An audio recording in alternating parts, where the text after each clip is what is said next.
अस्सलाम वालेकुम, मैं हूँ Jabeen Fatima middle class hub के प्लेटफॉर्म से। आज मैं वसीम कुरैशी साहब से मिलने आई हूँ, जो कि स्टेशन मैनेजर हैं FM 95 के और K2 टेलीविज़न से भी मुंसलिक हैं। तो आइए मिलते हैं, जानते हैं वसीम कुरैशी साहब से। अस्सलाम वालेकुम सर। वालेकुम अस्सलाम। ठीक ठाक, बहुत शुक्रिया आपका।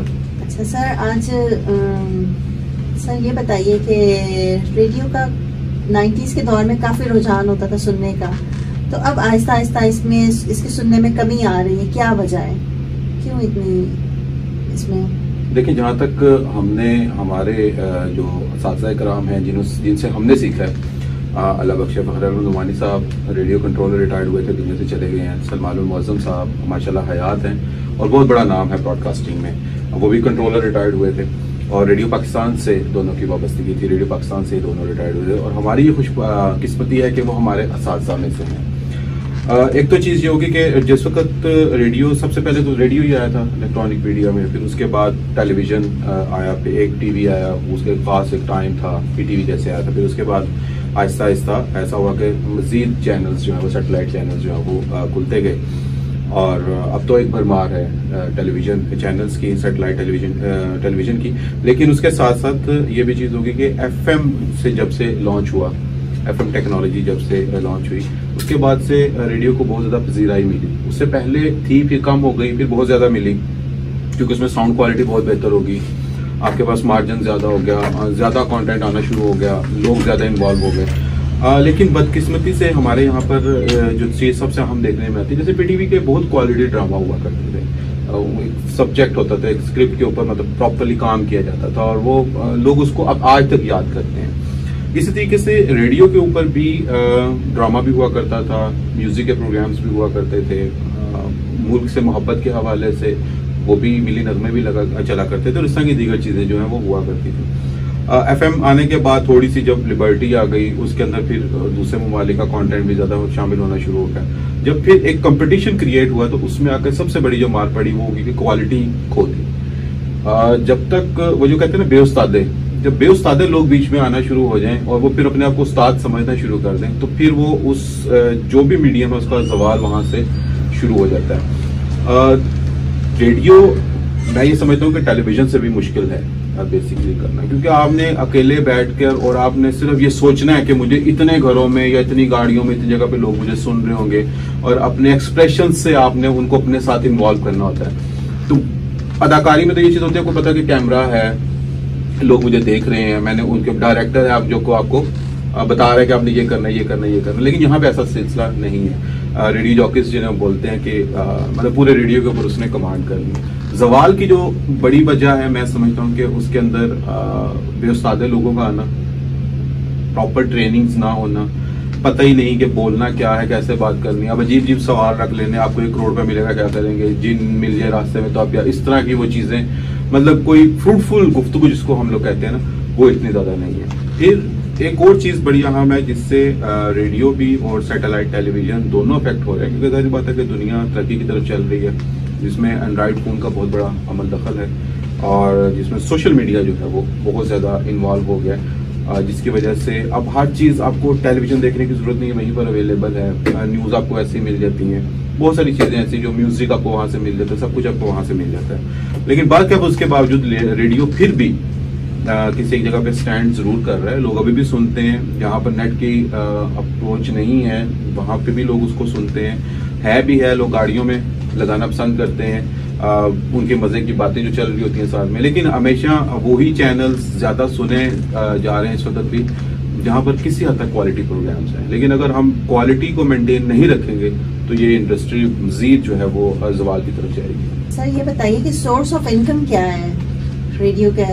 हाँ, ये एक बहुत अहम सवाल है कि पैसे कहाँ से आते हैं। जैसे रेडियो पाकिस्तान था, उसको तो गवर्नमेंट फीड करती है, लेकिन इसके साथ जितने भी प्राइवेट सेक्टर में जितने भी रेडियोस हैं, वो सारे उनकी अपनी ही, वो खुद से उन्होंने फंड्स जो है वो जनरेट करने होते हैं। और एक बड़ी बदकिस्मती अभी ये चल रही है कि अभी पैमरा ने रिन्यूअल्स कर दी है 10 साल पुराने जो रेडियोस थे जिनके लाइसेंस नहीं होंगे, और वो तकरीबन कोई 200-250 गुना ज्यादा उनके रेट्स कर दिए। यानी कि जो जिसका लाइसेंस किसी वक्त में अगर 3-3.5 लाख रुपए का मिला था, बंदे को, आज वो उनसे करोड़, 1.5 करोड़, 1.25 करोड़ इस तरह से डिमांड कर रहे हैं। और अब ये भी मजीद इस इंडस्ट्री को जो है वो जवाल की तरफ लेके जाएगी। तो यहाँ पर आपके इस प्लेटफॉर्म से मैं ये भी गुजारिश करना चाहूंगा जो अथॉरिटीज हैं उनसे कि इसके अंदर जरूर नजरसानी करें। बहुत सारे लोगों का रोजी रिजक इसके साथ लगा हुआ है, एक अच्छा एंटरटेनमेंट का एक सोर्स है, इंफॉर्मेशन का एक सोर्स है अगर आप इसको यूटिलाइज करना चाहें। लेकिन जब इतना जुल्म होगा तो यकीनन जो है वो इंडस्ट्री मजीद जवाल की तरफ जाएगी। लेकिन जो आपके पास सोर्स ऑफ इनकम है वो बेसिकली यही है, जो एडवर्टाइजमेंट आप करते हैं, लोगों की प्रमोशन, इदारों की प्रमोशन, स्पॉन्सर्ड प्रोग्राम्स, जैसे हम लोग सैटेलाइट टीवी पे देखते हैं, जैसे हम न्यूज़पेपर्स पे देखते हैं, सेम वही क्राइटेरिया है इसके अंदर। लेकिन फिर मैं एक बार ये कहना चाहूंगा कि जो अभी लाइसेंस क्राइटेरिया में बहुत बड़ा इन्होंने ये चीज कर दी है कि बहुत ज्यादा पैसे डिमांड कर दिए हैं पैमरा ने, जिससे खदशा ये है कि सैकड़ों की तादाद में जो रेडियोज हैं वो बंद होंगे। और यकीनन जब वो सैकड़ों बंद होंगे तो हजारों की तादाद में लोग बेरोजगार भी होंगे। तो यहाँ पर मैं जरूर इस प्लेटफॉर्म से फिर एक गुजारिश करना चाहूंगा कि इसके ऊपर जरूर नजरसानी होनी चाहिए।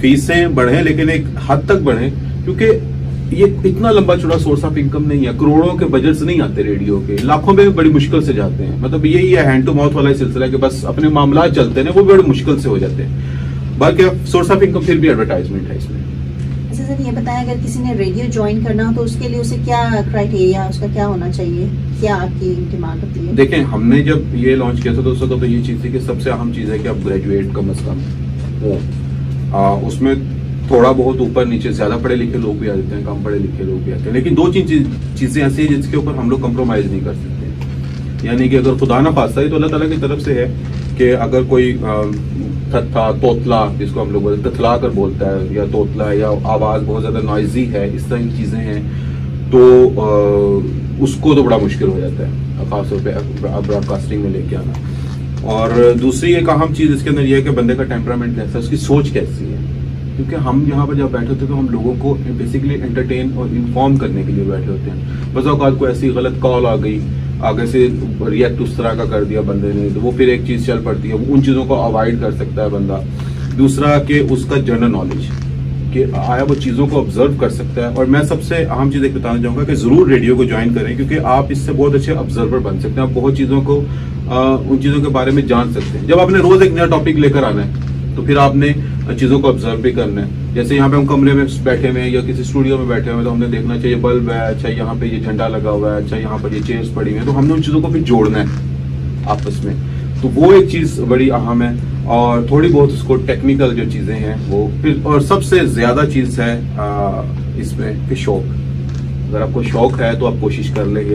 अगर सिर्फ यही है कि बस ठीक है जी आ जाए और फॉर्मेलिटी पूरी हो और हम बस ऑन एयर हो जाए, हमें जनाब रिश्तेदार और घर वाले और दोस्त वगैरह अब आप सुनना शुरू कर दे जी क्या बात है जी बंदा हमारा आरजे या डीजे बन गया, तो ऐसा नहीं है। ये सुनने में जितना आसान लगता है उतना है नहीं है, मुश्किल है। आपने एक ही बंदे ने पैनल, एक ही बंदे ने म्यूजिक, एक ही बंदे ने कॉलर्स और एक ही बंदे ने अपने टॉपिक के हवाले से वो तमाम चीजें लेकर चलनी होती है। तो ये कोई इतना आसान काम नहीं है, लेकिन मजेदार है। आप इसको अगर सीखेंगे तो ये जिंदगी का बहुत अच्छा एक आपका बड़ा पॉजिटिव एक्सपीरियंस होगा। और सबसे बड़ी चीज ये है कि आपकी जो पर्सनैलिटी है वो इससे बहुत ज्यादा उसमें ग्रूमिंग होगी। आप अपने आप को बहुत ज्यादा पॉजिटिव वे में बहुत ज्यादा सारा ग्रूम कर सकेंगे अपने आप को। बहुत शुक्रिया सर, आपने अपना कीमती वक्त दिया इतना, तो मैं इजाजत चाहूंगी आपसे। ठीक है जी, हम भी आपसे इजाजत चाहेंगे। आपका भी बहुत ज्यादा शुक्रिया कि आपने वक्त निकाला, और खासतौर पर जो अब ये इंडस्ट्री की जो सूरत हाल है इसके हवाले से हमारे देखने वालों तक हमारा मैसेज भी पहुंचाया।